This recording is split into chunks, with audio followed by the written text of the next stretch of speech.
손병희의 나란히 가지 않아도.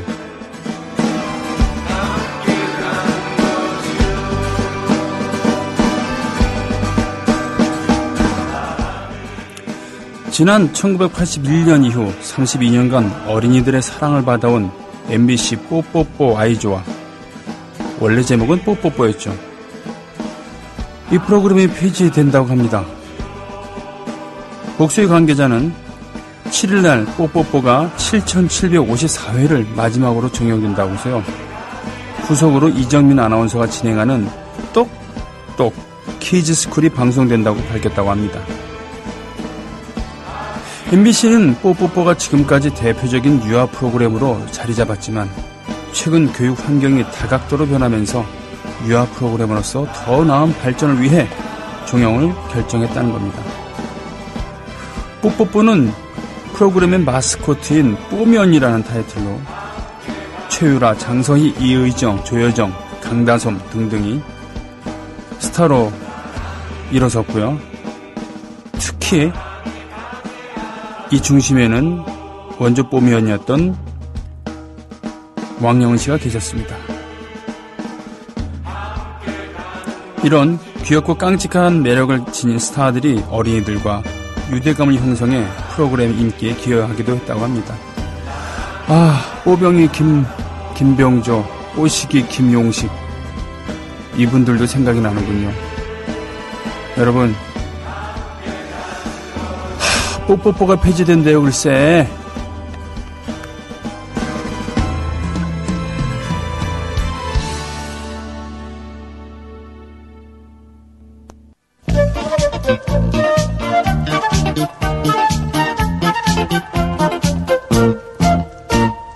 아빠가 출근할 땐 뽀뽀뽀, 엄마가 안아줘도 뽀뽀뽀, 만나면 반갑다고 뽀뽀뽀, 헤어질 땐 또 만나요.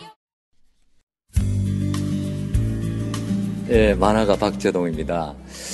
언론 환경이 아주 나빠지고 왜곡되고 그래서 국민들이 방송을 이제 믿지 않게 됐어요. 이렇고 답답한 이때 방송국이 만들어지고 이런 것들이 또 많은 국민들의 여망이었죠. 그것을 이렇게 실현해준 국민TV 여러분들, 나 정말 너무 감사드리고 박수 보내고 또 보냅니다. 우리나라 국민이라면 정말 이 국민TV 관심을 가져야 됩니다. 그리고 이런 방송이 있어야 우리나라가 제대로 싱싱하게 나아갈 수 있어요. 그래서 여러분들 많이 관심 가지시고 조합원으로 가입해 주시기 바랍니다. 저도 방금 가입했습니다.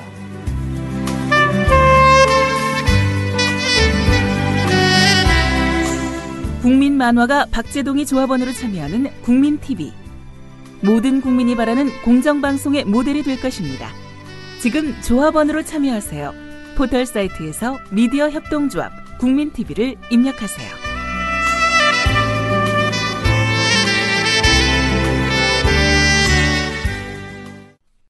애국시민 여러분, 해외동포 여러분, 그리고 동료 주민 여러분 안녕하십니까? 저는 여러분의 조합원 DJ 노래꾼 손병휘입니다. 오늘은 화요일. 매주 월요일부터 화요일까지 대한민국 시각 오후 2시부터 4시까지 국민TV 라디오를 통해서 생방송하고 있고요. 팟캐스트로도 들으실 수 있습니다. 팟캐스트 들을 때는 저작권에 위배되는 곡들은 모두 삭제가 되기 때문에 명색이 음악 프로인데 팟캐스트로 들으실 때는 음악을 못 들을 경우가 많습니다. 단지 소개하는 멘트만 들으실 경우가 많죠. 하지만 저작권에 저촉되지 않은 그런 곡들이나 또는 라이브로 부르는 곡들은 다 들을 수 있는 모양입니다. 저작권에 위배되지 않은 모양이에요. 그래서 라이브 하는 날이라든가 또는 패러디 노래라든가 또는 저작권 협회에 등록되지 않은 곡들을, 그런 곡들은 들으실 수 있을 겁니다. 네, 오늘 오프닝 멘트로 뽀뽀뽀가 폐지된다는 말씀 드렸습니다. 영상 매체가 발전하면서 칼라 TV 전면적으로 칼라 방송을 하면서 TV 유치원 하나 둘 셋 KBS에 MBC의 뽀뽀뽀가 양대 산맥이었는데 어디까지나 원조는 MBC의 뽀뽀뽀였고 승자였죠. 그죠? 뽀미 언니가 3,000회까지인가요? 아주 꽤 오랫동안 900회인가? 하여튼 몇 년 동안 왕영은 씨가 진행하면서 부동의 인기 프로그램으로 자리를 잡았죠. 애들은 지금의 뽀로로에 견줄 만큼 열광을 했었고요. 이용시 씨, 또 김병조 씨, 당시 톱 개그맨들, 톱 코미디언들이 각각 뽀시기, 뽀병이 역할을 맡으면서 신나게 놀았죠. 뽀뽀뽀는 애써서 누굴 가르치려고 그러질 않고 같이 놀아주는, 같이 울고 웃고 화내고 토라지고 달래주고 뭐 이런 프로그램이었던 것 같습니다. 그러나 지금 뉴스를 보니까 다음부터는 뭐 키즈 스쿨이요? 네. 스쿨의 기능을 강화시킬 모양이에요. 교육 프로그램으로 거듭날 모양이죠. 네. 바뀐 교육 환경이라는 게 그런 것 같아요. 애들 놀게 하지 않고 어렸을 때부터 가르치려고 하는. 그래서 뽀뽀뽀라는 브랜드가 있는데 그것 좀 살리면 안 되나. 네. 제가 뭐 운전면허도 없습니다만 좀 아쉽게 생각하는 것 중에 하나가 우리나라 최초의 고유 모델인 포니, 그걸 그렇게 꼭 없애야 될까라는 생각합니다. 포니. 아시다시피 이탈리아의 유수한 디자인 업체에 디자인을 맡기긴 했습니다만 포니야말로 최초의 국산 고유 모델이었습니다.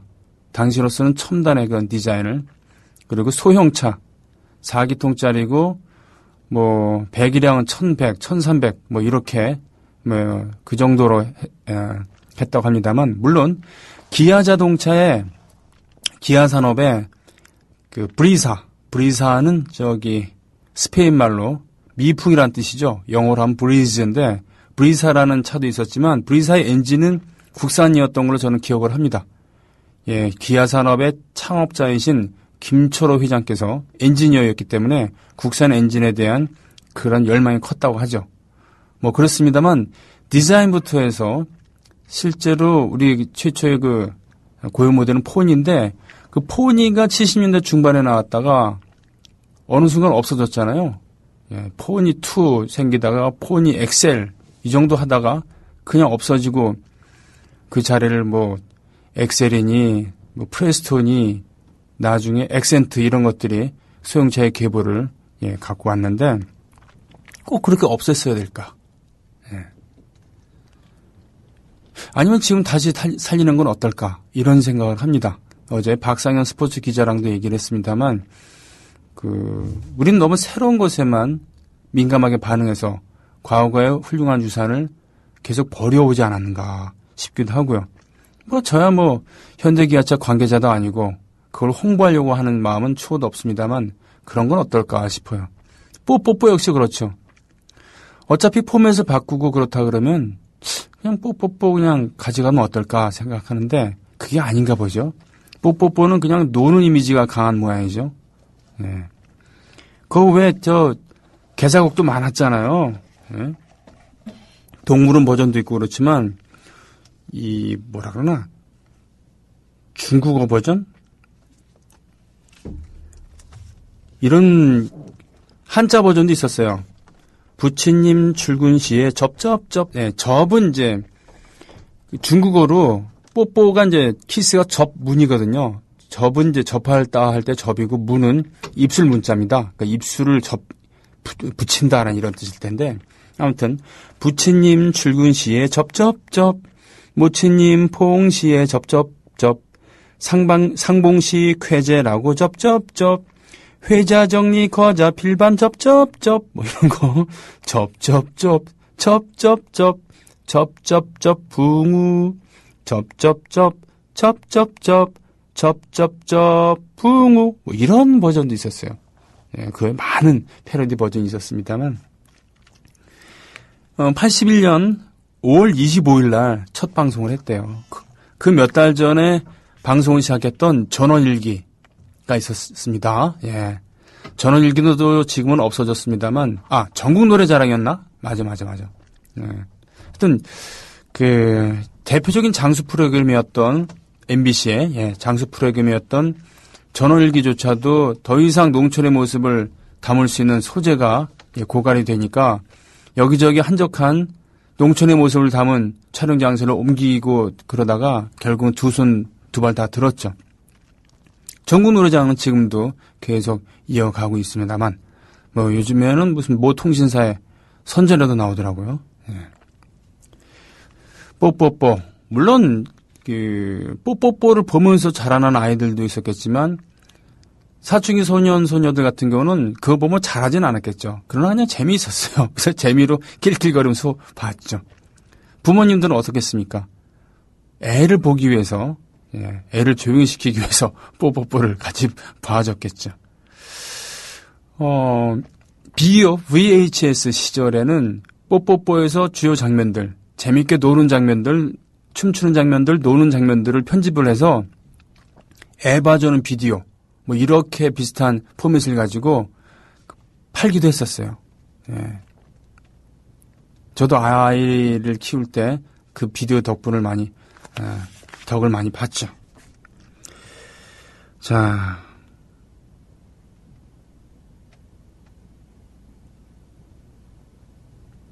그러고 보니까 조용필 선생, 심지어 나훈아 선생도 뽀뽀뽀에 초대받았을 정도로 대단한 프로그램이긴 했네요.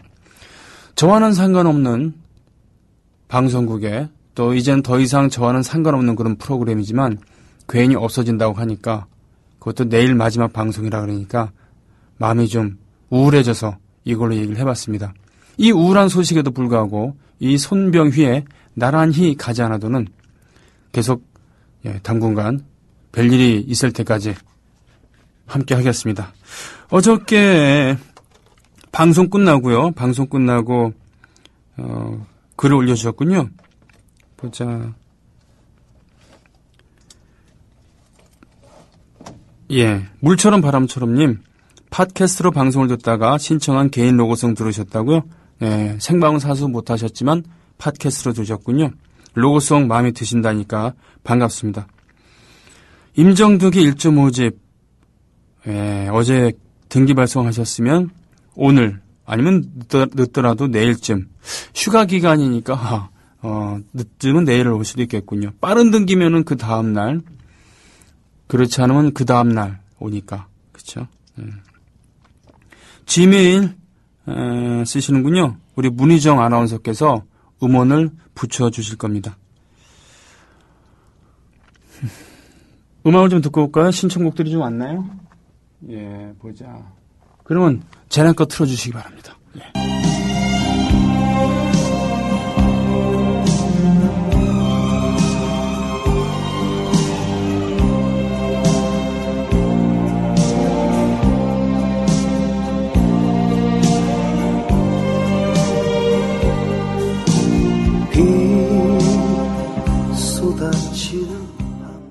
네, 차분한 신청곡 두 곡 소화하고 왔습니다. 전보람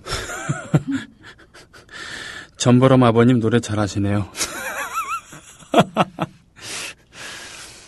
예, 당대 개성파 배우 황해 그리고 당대 톱 가수 백설이 이 두 분의 아들 전영록 1954년생이시죠. 네, 그의 딸 전보람. 네, 티아라에. 이 전영록 씨는 젊었을 때부터, 어렸을 때부터 그 재능이 특별했기 때문에 일단 운동을 잘했어요. 쿵후 있죠? 쿵후. 요즘은 쿵후란 말 잘 안 쓰나요? 중국 무술이었던 발을 주로 많이 쓰는 쿵후. 3단이었고요. 연기 잘했습니다. 돌아이 시리즈로 상당히 그 돌아이 시리즈 몇 번씩이나 제작하면서 인기도 얻었었죠. TV 드라마에도 출연했었고요. 무엇보다도 가수로 큰 성공을 거뒀습니다.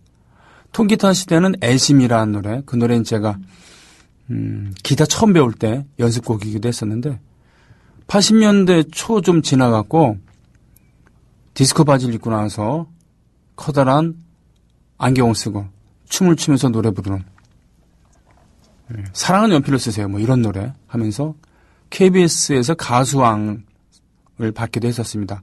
당시 객석에서 흐뭇하게 아들을 바라보던 황해 백설이 선생, 지금 모두 돌아가셨지만요. 그 기억이 납니다. 혹시 지금 오늘 가입해 주신 분 계십니까? 아, 예. 두 분이나 계시는군요. 아, 세 명이다. 세 분이에요. 으아. 가람 선생님, 전남 광양시 금호동. 광양이랑, 전남 광양이랑 경남 남해랑 이렇게 붙어 있잖아요.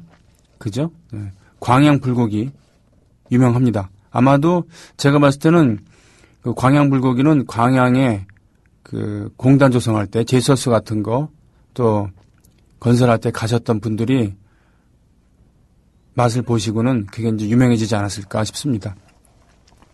아구찜 같은 것도 그렇거든요. 70년대에 그 마산의 옆에 창원에 기계공단을 조성하면서 거기 뭐 중공업 단지, 중화학 단지 건설하면서 뭐 방위산업체도 많이 만들었습니다만 그때 전국에서 모인 사람들이 술안주로 원래는 거들떠보지도 않았었던 아구를 먹다 보니까 원래는 좀 끄덕끄덕 마른 아구를 가지고 찜을 했었는데 하도 사람들이 많이 찾으니까 말릴 새도 없이 젖은 아구를 가지고 찜을 만들어 먹었죠. 그게 이제 전국에 퍼진 겁니다. 특히 서울에. 신사동, 잠원동 이쪽 가면은 아구찜 집들이 있죠. 예. 그것은 그러니까 마산, 창원식 아구찜이 아니라 서울식 아구찜인 겁니다. 지금도 있는지 모르겠지만 옛 창원역 앞에는 신사동 아구찜집이 있었어요. 그러니까 거기서는 젖은 아구를 이렇게 팔았었나 보죠.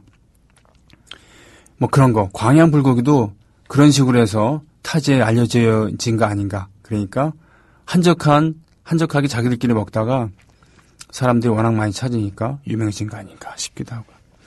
원주시 불원문 손공리에 치유아빠 치유엄마. 저 여기 압니다. 손공리. 손곡 이달 선생이잖아요. 그죠? 예. 손곡이 아마 제가 기억하기로는 호고, 이름은 이달. 그러니까 그 뜻을 실어 펴지 못한 허균 선생, 예, 홍길동전을 쓴 허균 선생이 스승 아니었나요? 손곡 이달. 예, 불원면 손공리. 기억이 납니다. 거기에 제 선배들, 그쪽에서 활동하고 계셨던 풍물 하시던 선배들께서 소극장도 짓고 막 그랬었는데 그때 축하 공연 가기도 하고 그랬었어요. 예, 기억이 납니다. 춘천시 근화동에 김아빠님, 호반의 도시, 그리고 굴뚝 없는 도시, 그렇기 때문에 애니메이션 박물관이 있고요. 지금도 친환경의 이미지를 갖고 있는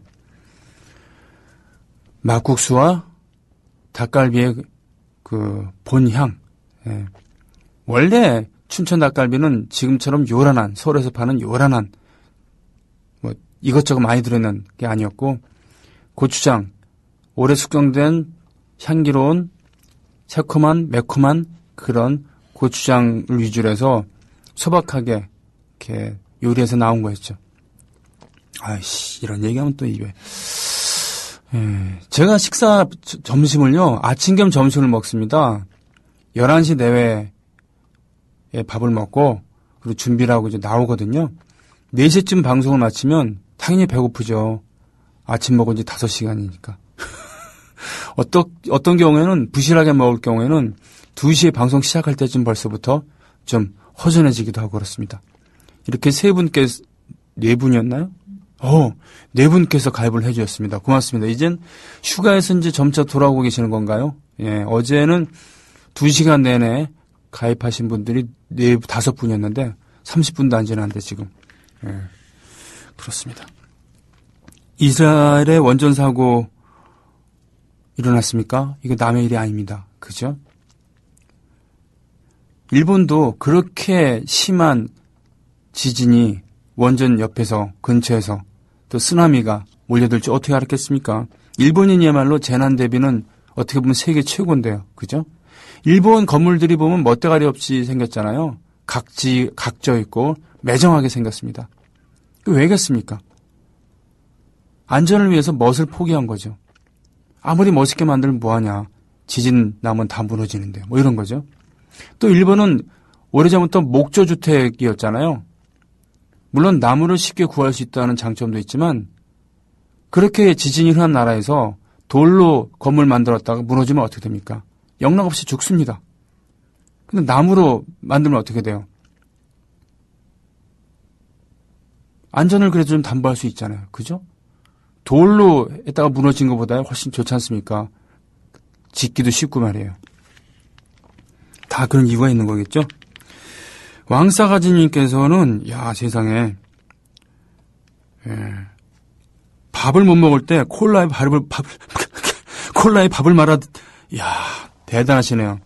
근데 콜라는 끊으셨는데 국민TV는 못 끊었다고요? 으아, 댓글은 못 달았는데 매일 듣고 있었다고요? 팟빵으로 인사드린다고요? 고맙습니다, 왕싸가지님. 아니, 콜라에다가 밥을 말아 먹어요? 저 어렸을 때 우유에다 밥을 말아 먹은 적이 있었습니다. 지금처럼 시리얼이 없었을 때는 인디안 밥이라는 그런 과자가 있었는데 그 과자를 우유에다가 이렇게 넣어서 먹어보기도 했죠. 그런데 콜라에 밥을 말아먹는 커서는 제가 막걸리에 밥을 말아먹은 적은 있었습니다. 제 옆에서 소주에 밥 말아먹는 놈을 보면서 제가 지긴 했습니다만 막걸리에 밥을 말아먹은 적은 있었어요. 아시탄기스, 죽지 않은 고음님, 삼사랑님, 이스라엘 원전사고, 야, 이거, 소울트피터님, 이러저런 뉴스 올려주셨고요. 합정동 경스시 옆 멸치국수 먹으러 갔다가 11시 개점인데 아주머니께서 밥을 이제 올렸다고 문을 아예 안 여시는 거예요. 그러니까 경스시를 식사하러 가신 거야? 아니면 멸치국수 드시러 간 겁니까?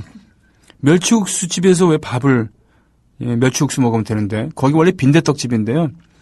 국수를 이제, 식사로 이렇게 파는 거죠. 저는 거기서 김치 마리국수를 2번 먹었었습니다. 한 3번 먹었나? 그래요. 솔트피터님 말씀대로 퀴즈스쿨이라는 이름은 좀 마음에 안 듭니다. 네. 지금 학부모들의 마음을 그대로 표현한 거 아닌가. 예, 한국 고유말로 이렇게 한 것보다는 어렸을 때부터 영어 교육을 시켜야 된다는 그런 강박관념이 있으니까 퀴즈 스쿨 그럼 뭐 같잖아요. 그죠? 애들 학교보다 훨씬 퀴즈 스쿨이 폼나게 들리니까요. 그거 아시죠? 호텔, 모텔, 주막, 여인숙 뭐 이렇게 봤을 때 한남대교를 건너면 말이죠. 지금 명성이 퇴락했습니다만 한참 강남 개발되고 흥청망청했을 때는 건너자마자 우측에 리버사이드 호텔이라고 있었습니다. 거기 나이트클럽이 물이 좋기로 유명했다고 하는데 리버사이드 호텔 끝내줬죠. 근데 그 큰 길 맞은편에는 강변장 모텔이 있었습니다. 이게 뭐겠습니까? 강변장 모텔이나 리버사이드 호텔이나 같은 말이잖아요. 그죠? 그럼 만약에 그 강변장 모텔 옆에 강변 여인숙이라고 있었다고 봐요. 강변 여인숙. 왠지 참 연탄불 갈아 넣어야 될 것 같은 그런 느낌 나오지 않습니까? 그리고 손님 들어오면은 세숫대에다 물 떠서 줄 것 같은 그런 분위기. 그렇죠? 근데 만약에 한강변으로 좀 가면은 강나루 주막이라고 있었다고 봐요.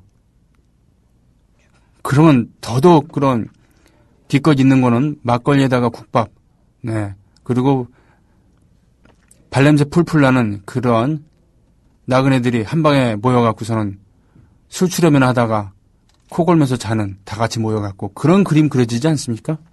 예. 퀴즈 스쿨. 영어는 뭐든지 좀 세련돼 보이고 모던한 것처럼 느껴지는 뭐 그런 효과도 있지 않을까 싶습니다. 좀 분위기를 일신해서요. 신나는 노래 좀 듣고 와서 또 진행하겠습니다.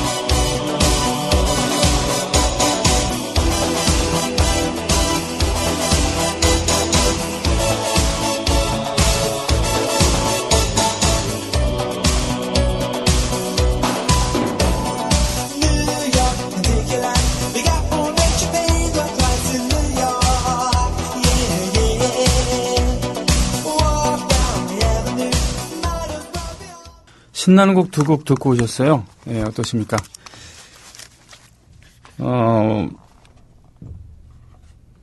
마룬5의 노래였죠? 예, 그리고 그전엔 런던 보이스. 예, 이런 노래 들으시면 추억에 잠기는 분들은 여러분 계시죠? 예, 이런 류의 음악이 전국의 나이트클럽, 닭장이라고 불렸었던 그런 디스코텍 이런데 주름 잡았던 적이 있었습니다. 디스코라는 음악이 나오면서 팝계는 크게 요동이 쳤죠. 그 전까지는 어떤 음악을 하던 뮤지션들이 하는 거다라는 느낌 있었죠. 작가 정신 같은 것도 느껴지고, 그렇죠? 싱어송라이터들, 밥 딜런이니 뭐 이런 사람들은 물론이고, 또 기타 2대 갖고 나와서 상냥하게 노래를 불렀었던 사이먼 가펑클은 물론이고, 비틀즈 이래의 많은 락 밴드들, 심지어는 클래식이랑 접목시켜서 아트락을 꽃피웠었던 영국의 수많은 뮤지션들, 에머슨 레이크 앤 파머 또는 핑크 플로이드, 바클리 제임스 하비스트, 뭐 제트로 툴, 뭐 이런 밴드들 이게 있었는데, 디스코가 등장하면서부터는 이 장인의 시대에서 이 산업, 그야말로 음악 산업이라는 이런 자본, 뭐 이런 느낌들이 많이 이렇게 들었죠. 디스코의 여왕이라고 하는 도나 썸머 같은 경우는 노래와 춤으로 한 시대를 풍미했지만 이분이 지금 작가로 남아있지는 않겠죠. 예. 그렇습니다. 오늘 오늘자 뉴스 보면은요, 상당히 좀 주목받을 만한 그런 얘기들. 참나. 제가 지금 실은 그야말로 제가 얼마 만에 들어갔는지 모르겠는데, 동아닷컴, 동아일보를 들어갔어요. 어떤 기사를 검색하려고. 그랬더니 맨 위에 이런 게 있나요? 박영선 의원, 남 국정원장의 저게 왜 째려보나 막말. 이거죠. 이 인간들은 컨텐츠로 승부를 할 수 없으니까 맨날 이따위 말꼬투리 잡기나 하고 있습니다. 말하는 태도 가지고. 예? 사회생활에 있어서 말이죠. 거래에 있어갖고 공적인 일에 있어서는 말하는 태도가 문제가 있는 게 아니라 말 내용 자체가 문제잖아요. 그죠? 악수할 때 두 손가락을 내밀어서 악수를 하던, 아니면은 한 손가락을 내밀어서 악수를 하던, 악수는 악수죠. 악수하는 과정이 문제 아니겠습니까? 예를 들면은, 열받네 갑자기. 그것보다는 남재준 국정원장이 이 댓글 행위도 이것은 뭐 대북 심리전의 일환이었고 MB한테 허락받아갖고 예산을 더 배정받았다. 이게 더 문제 아니겠습니까?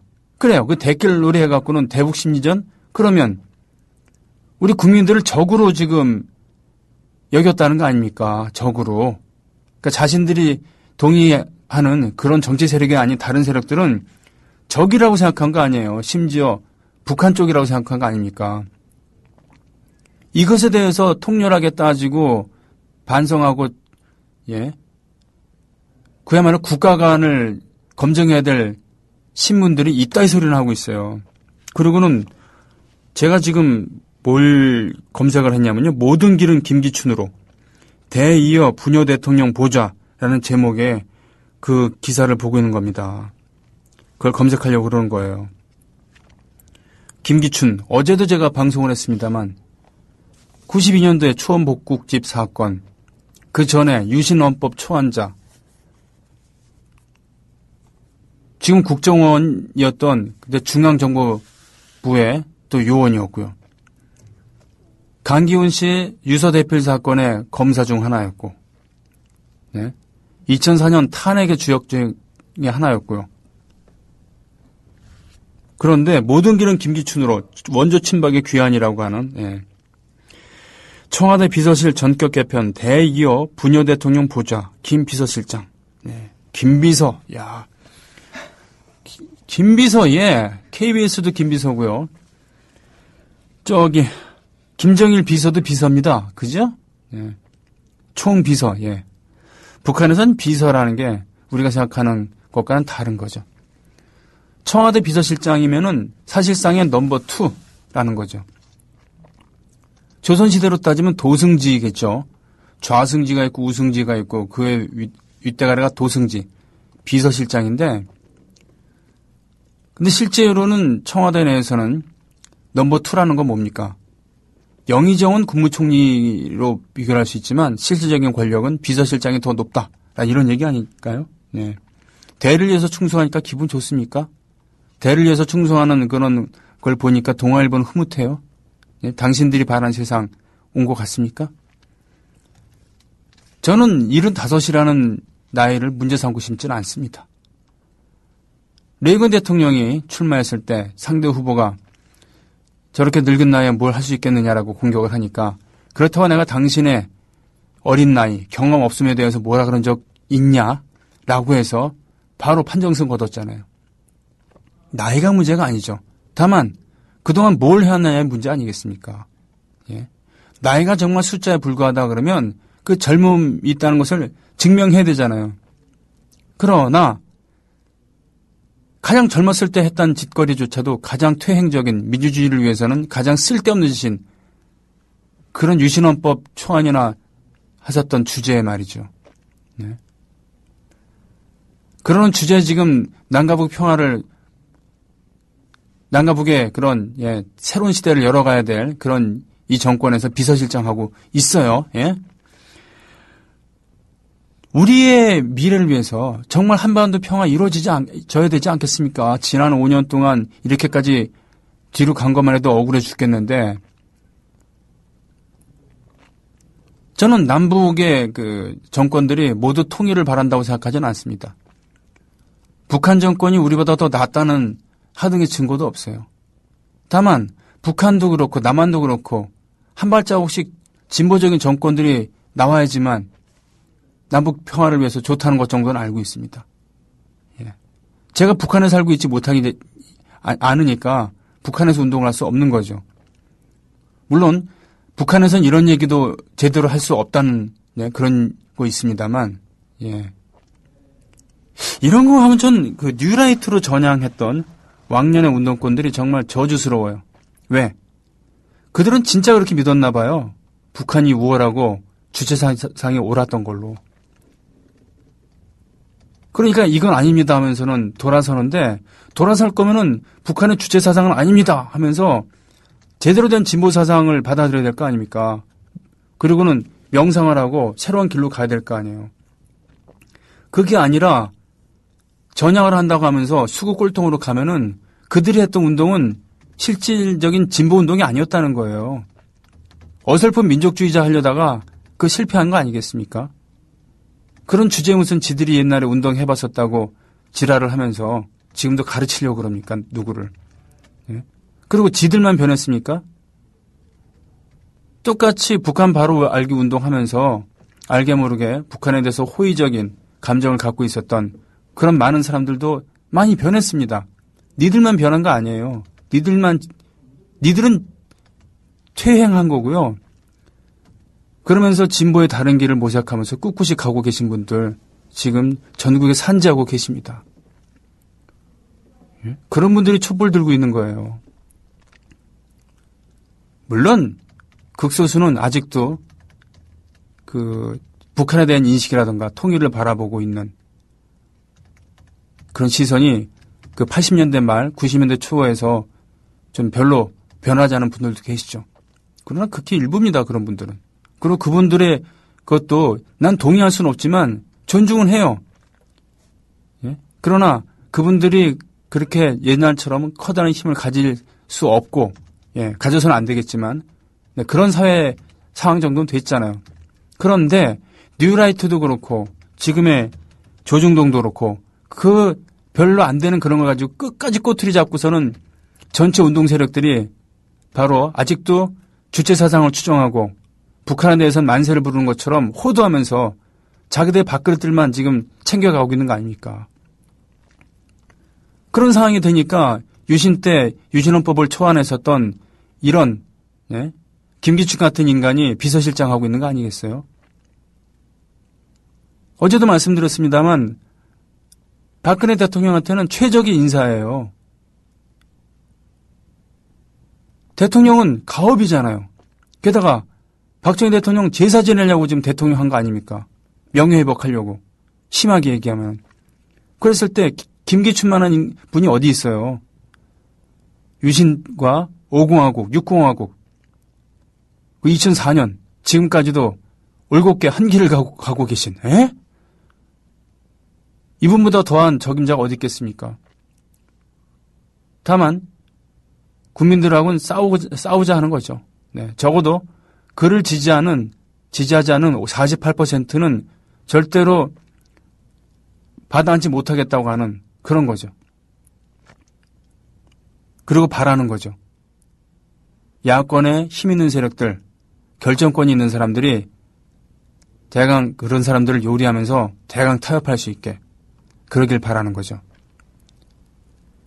단 한 건의 사과도 안 하고.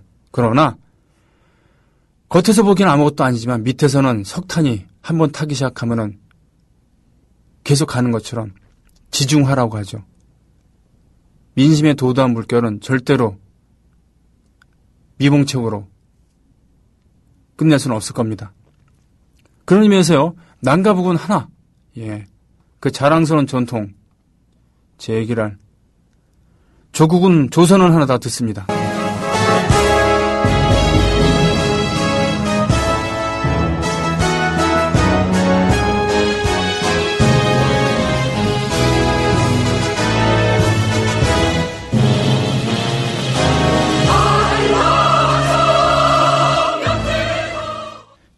정말 이런 식의 조선은 하나, 그러니까 남과 북이 좀 더 권위주의 정권으로 가고 대를 이어서 가는 그런 거 말고 말이죠. 전향적으로 좀 더 진보적으로 가면서 화해와 통일을 그런 도모하는 그런 정권으로 가면 얼마나 좋겠습니까? 그런 식의 조선은 하나다라고 한다면 얼마나 좋겠습니까? 그랬을 때 바로 이렇게 반가워할 수 있겠죠. 반갑습니다 듣고 2부에서 뵙겠습니다.